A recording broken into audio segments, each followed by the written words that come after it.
Good evening, industry colleagues. Hope you're having a great week. But I can imagine now that you're pretty frantic, starting to think about how do you prepare and get ready to open.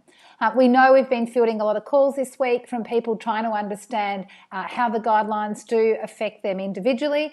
And we know that it is a complex range of different businesses within our sector that makes it challenging that the guidelines are not necessarily straightforward. So if you do have individual requests and they come through, we are passing them back up through the Department of Health and Human Services to get clear responses for you.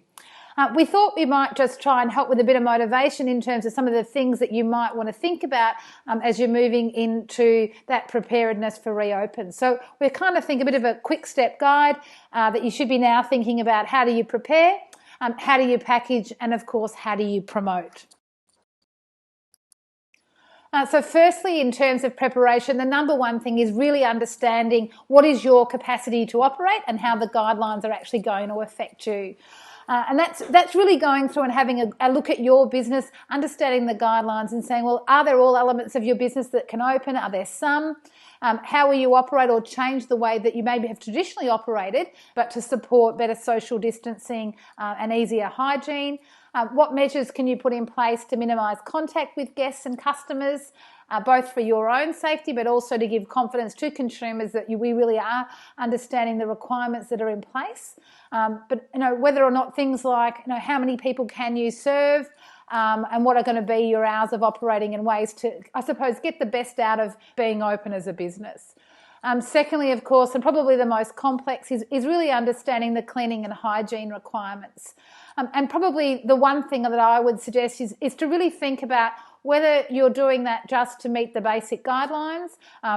There are some guidelines on our website through DHHS, and we're trying to get clarity for individual sectors that have asked for those. And a number of peak industry bodies have also come out with some guidelines.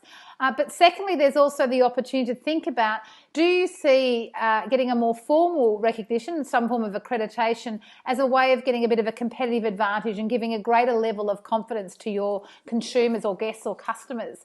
And so the opportunity is to look at the Australian Tourism Industry Council's accreditation program.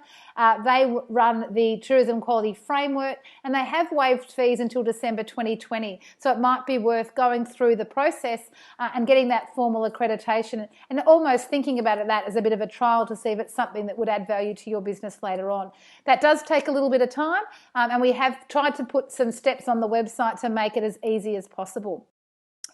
I also think many of you would have already been grappling as you've started to try and reopen or have offered other elements to your business, but how do you manage and protect staff? And the most important thing really is to make sure you do look at the guidelines on Safe Work Australia and make sure you understand and are applying those guidelines in your own business. And most importantly is actually briefing your staff and sitting down and making sure you are having those conversations, understanding what their concerns are and how you can address those concerns. And also thinking about what processes you can put in place if something does happen. Understanding and preparing to make sure your business can provide the greatest opportunity to assist your customers in social distancing, thinking about visual pointers. We're all getting pretty used to seeing the crosses on the ground, but also signage throughout a business to make sure we are just giving those constant reminders to the consumer that is something that we do expect them to be assisting us with.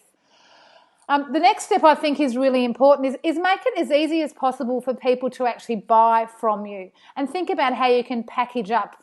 From an accommodation perspective, we think it's really important to start to look at having retail offers to make it easy to drive bookings. We know it's a very competitive marketplace. This crisis has affected the whole of the country, so everybody is equally looking at how they recover. So the consumer is being confronted with a myriad of offers. It's really important for you to think about how do you make your business stand out from the pack. And then once you've got a great package or a great offer, it's starting to think about how do you make it as easy as possible to book. Have you got it available on your website? Have you got it available on your social media channels? And is it just a simple click to book? Do they need to pick up the phone and ring you and book through you to check availability? But whatever way that you decide is the easiest way to make it a bookable package, please make sure the consumer can do it as quickly and simply as possible. Is there an opportunity for you to partner with other businesses? One, to make your offer more compelling, but also to think about, can we make it easier for consumers? We know that cafes and restaurants do have limited numbers, but some of those will continue to do deliveries and takeaways. Is there a way, if you're an accommodation business, to package up an offer from another business? Could it be possible that you could actually organise a dinner bed and breakfast package with both the breakfast and the dinner being provided by other suppliers in town? So just things to think about that might help the consumer, but also might help those businesses to manage demand and be able to ensure your customers have a great experience when they're visiting. Is there also opportunities for you to partner with other experiences so that we can encourage people to stay longer? There are no limits on how long somebody does stay, and we are really keen to try and encourage people to stay multiple nights. That works for you as a business because if it's an accommodation business, because you don't have to necessarily clean as frequently, but it also means other businesses in town can start to benefit from getting those people to stay longer. We're all working together. Finally, if you've got that package happening, how do you make sure you're promoting it? So think about putting it on every channel that you have control of, both social and digital channels. And if you're lucky enough to have any promotional funds available, be thinking through what other channels that you may wish to be using. But also think about, how do you push it out through other channels? As you know, we have waived our fees so that if you're looking to put a package together, we can also promote that through our channels over and above your general listing at no cost. And likewise, we can also push that out through Visit Victoria. We have how you do that on the website, so please don't hesitate to go in there, fill out the form, and we'll try and push your package out as far and wide as possible as well. How do you also promote the hygiene and social distancing measures that you have in place? So think about where you have that on your website, within your business premises, or where the consumer might see them. Again, if you're accommodation, that might be in individual rooms as well as in reception. If you're in a cafe and restaurant, it might be on the door, but also things on tables to remind people. There's lots of ways that you can really make sure you're giving the consumer confidence that we are a great and safe destination to come, and that we do take the social distancing and hygiene factors seriously. Some really important things, I think, to again help us step out from and stand out from the pack. As a region, I think we've really got to encourage visitors to book ahead and book direct. We've got to emphasise that the best experience they can have is when they're engaging with local knowledge, and that we can help them get the most out of their visit. As a business, you know what else is open in town. If you're accommodation, as a cafe or restaurant, you can also recommend other places in town. And I think that that's really important, that we try and support each other in that way. And finally, these are uncertain times, and I know that you as businesses have been really challenged with refunds and things over the last couple of months as well. But I think it's really important now to have a very clear cancellation policy in place.